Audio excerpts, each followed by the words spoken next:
Welcome back to the Explainer.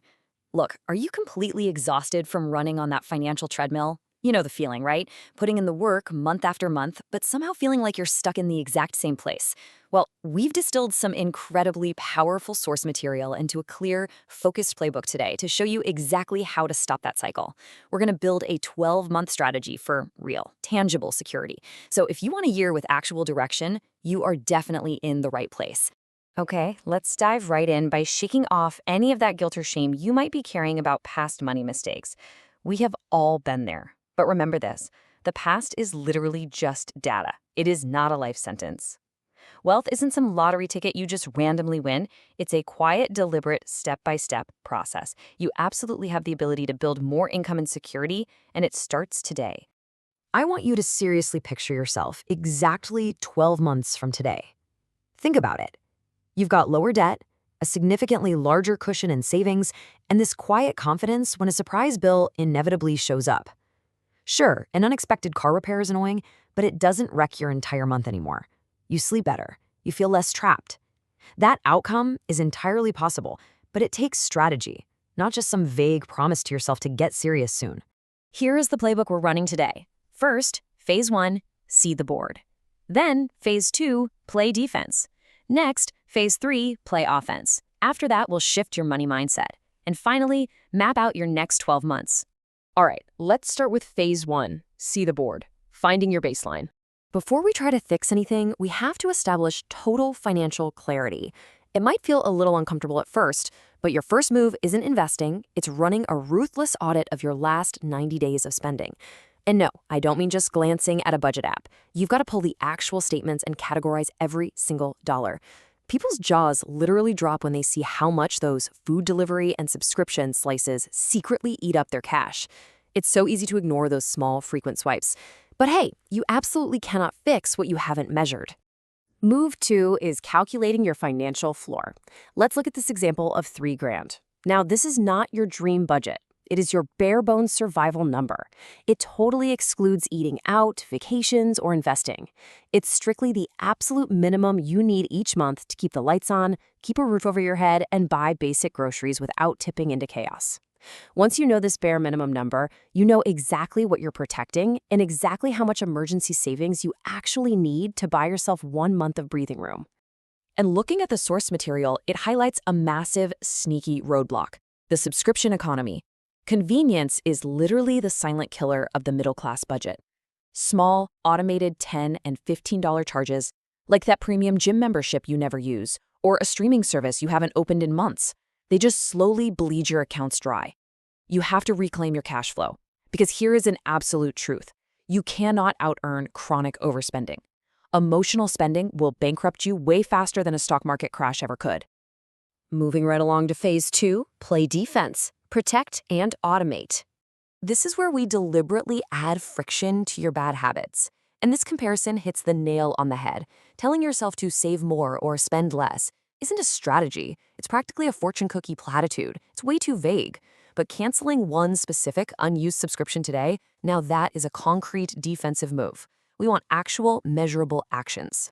So, moves 3 and 4 are all about building that sleep like a baby buffer and actively putting friction between you and easy spending. First, set a starter target for an emergency fund, even just $500 or $1,000, and stash it in a separate, high-yield account completely out of sight.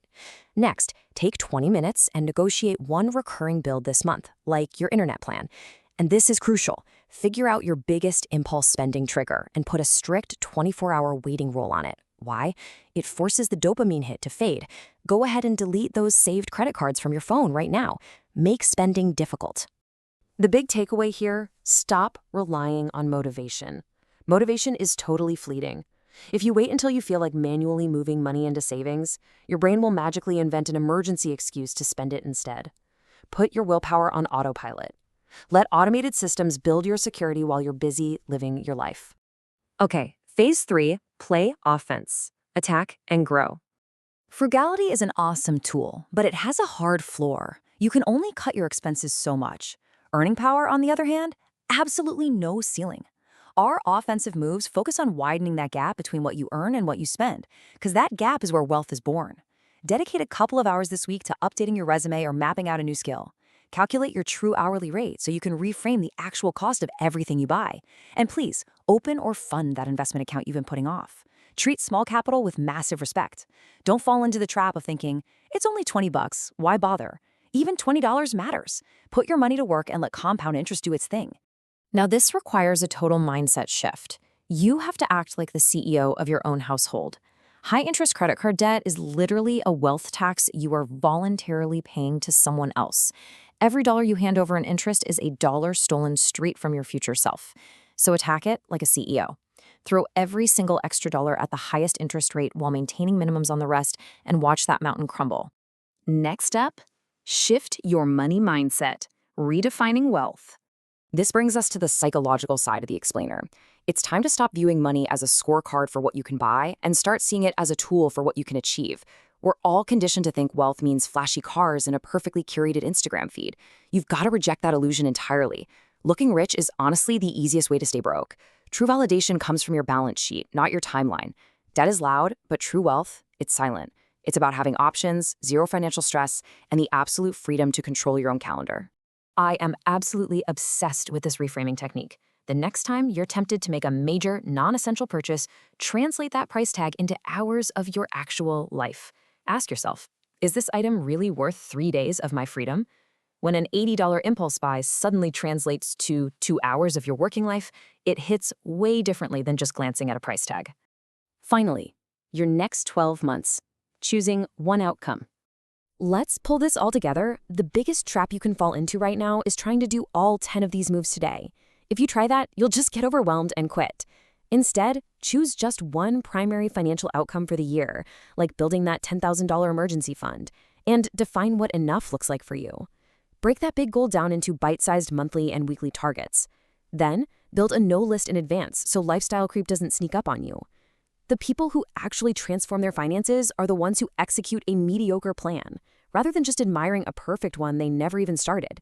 So pick just 2 moves from this entire list to tackle in the next 30 days. That's it.